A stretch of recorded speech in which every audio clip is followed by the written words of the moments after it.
Got a lot of work to do to get better. Our lead NFL insider, Jonathan Jones, joining us now. When we hear from Doug Pederson, JJ, what is the feel in Duval right now surrounding him and his job status?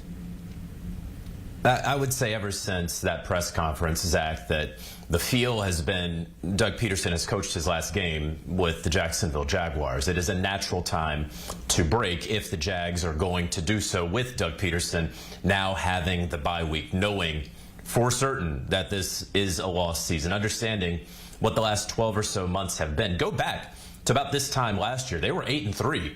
They were at the top of the AFC South, 2 games ahead of the Houston Texans, and then obviously the season cratered for them.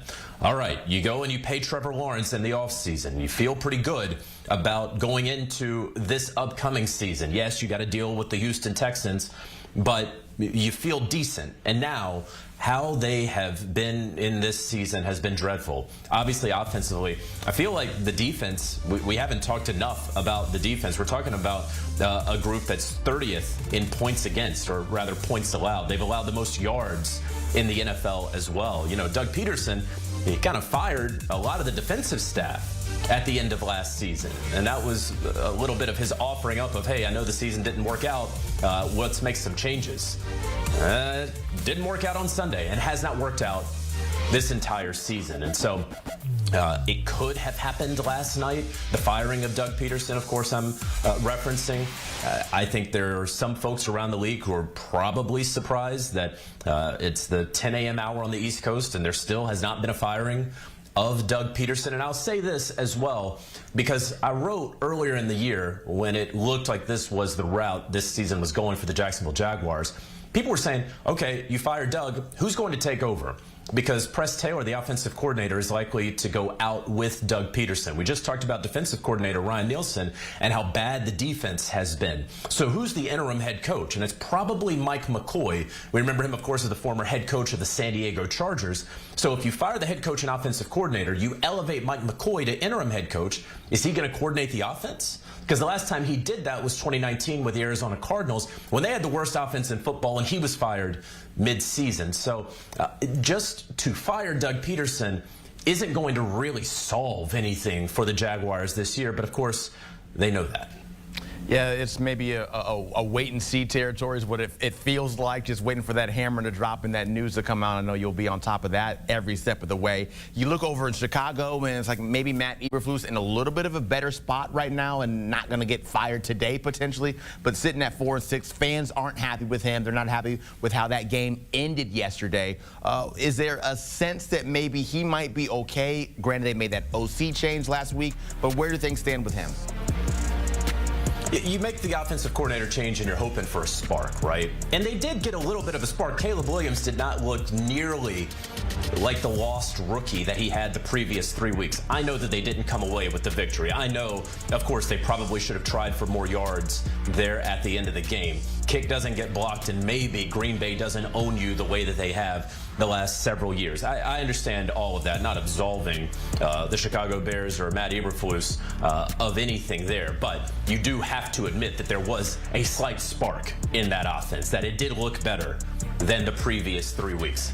All that said, right, Zach, I know that you kind of set it up like in comparing and contrasting Matt Eberflus to Doug Pederson, and there is no seat in the NFL that is warmer than Doug Pederson's in Jacksonville. But surely the Chicago Bears and Matt Eberflus, they're feeling it. And everyone around the league understands that there is an expectation that eventually toward the end of the season, and the Bears don't really like to do mid-season firings or anything like that, but there is a belief that this is a job that will come open this cycle for the 2025 year. Could things change? Of course. Of course they could. They're in the NFC where, a Hail Mary here or a missed or a made kick against the Green Bay Packers. We're having a much, much different discussion about the Chicago Bears. The fact of the matter is there was a Hail Mary that they allowed. Fact of the matter is they didn't get a couple more yards and they made their kick potentially a little bit easier to block against the Green Bay Packers, and this is their lot in life now. So I don't know that there would be any sort of in-season change with Chicago. We just talked about it with Jacksonville. Who's going to be the interim? You don't want to lose Caleb Williams for the rest of the year. You don't just want to mail everything in. So keeping some sort of stability, there is something to be said about that. But, we have to be honest with ourselves that it does appear, as long as the season continues the way it is for Chicago, that there will be a new head coach in Chicago come next season. Yeah, so many what-ifs in Chicago, and yet this is here we stand right now with things certainly not looking good for them. Things don't look good for Daniel Jones either, of course, just benched by the Giants. Will we ever see him play another snap for New York? It's hard to imagine, Zach, that he's going to play again for the New York Giants. They're rolling with Tommy DeVito this upcoming week coming out of the bye. I would assume, and we will hear from Brian Daboll a little bit later, but in benching Daniel Jones, I would assume that means that he will now be inactive for the rest of the season. Maybe he won't be. Maybe he will be the backup. Maybe this is truly football decisions. And look, there are plenty of football reasons to bench Daniel Jones, who has led this team to a 2-8 record, who is 3-13 in his past 16 starts as a starting quarterback. But there are also some real-world consequences, implications, repercussions from continuing to play Daniel Jones, and that is in the form of the injury guarantee, $23 million in injury guarantee. Now, we're going to say $23 million. It's really about half of that. If Daniel Jones were to get injured, of course, we don't want that. If he were to get injured this season and he can't pass a physical in about mid-March or so, about half of that $23 million would be guaranteed to him in the 2025 year. If he couldn't pass a physical come the start of the season, that second half would be guaranteed. We have seen this around the NFL. We saw it a couple years with Derek Carr and the Las Vegas Raiders. It has continued throughout the league where you have a guy, you know you're not going with him the following season, and he has some money that's due to him if he is injured, if he cannot pass a physical. And so you say, look, let's make sure that our cash and our cap, more importantly, is right. Let's not continue what we have now determined to be a mistake. And so the former first-round pick, the franchise quarterback for the Giants, is headed to the bench. I would be surprised to see him play again this season for the Giants, and for that matter, ever again.